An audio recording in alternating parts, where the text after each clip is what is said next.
As a part of our Taking New Ground initiative, we've been praying and we've been fasting, asking God, what part do you want me to play? And I thought it would be good for you to hear from one of your own. Would you join me in welcoming Charles Small as he comes to the platform? Morning, Charles. Good morning. Good to see you. Good to see you. Thanks for coming back. You're welcome. So I've known you for 12 years now. There's a good number of folks out here who don't know you, so why don't you tell them a little bit about who you are and how long you've been plugged into PV? Sure. My name is Charles Small, and my wife Diane and I, we've been married 32 years, and we've been attending Pleasant Valley. We have 2 children, grown children now. Clayton, who is married to Courtney, and they live in the Houston, Texas area. And then our daughter Kelsey, who lives here in Liberty and is married to Jared. And like you, this last year, I joined the fraternity of grandparents. Very good. So we're excited about that. We have been around Pleasant Valley since our son was very young, about 1990, 1991. We became attenders of Pleasant Valley at the old building.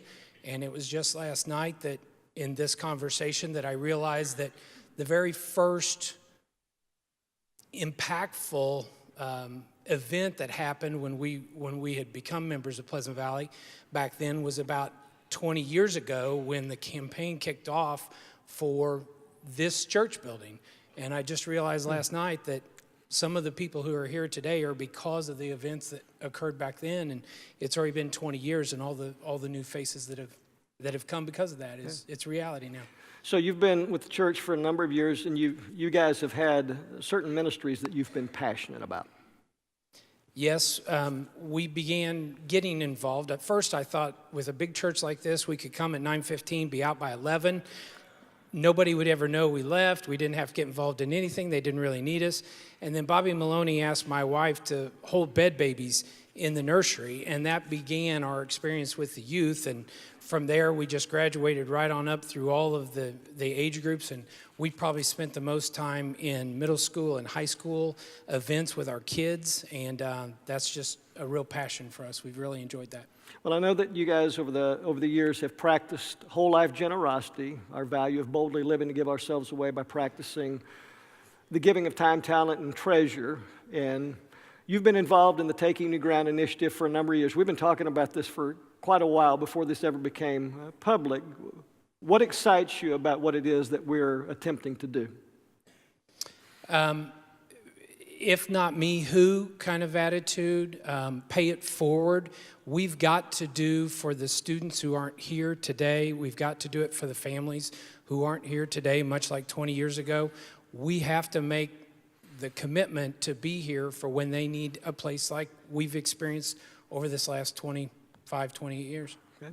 Now, we've been praying and fasting, and you guys have obviously been thinking about what does God want you to do in terms of your generosity. So tell us a little bit about what's been going on there with you. Okay. I'll be honest about my prayer life if you won't judge me. I'll say it here publicly.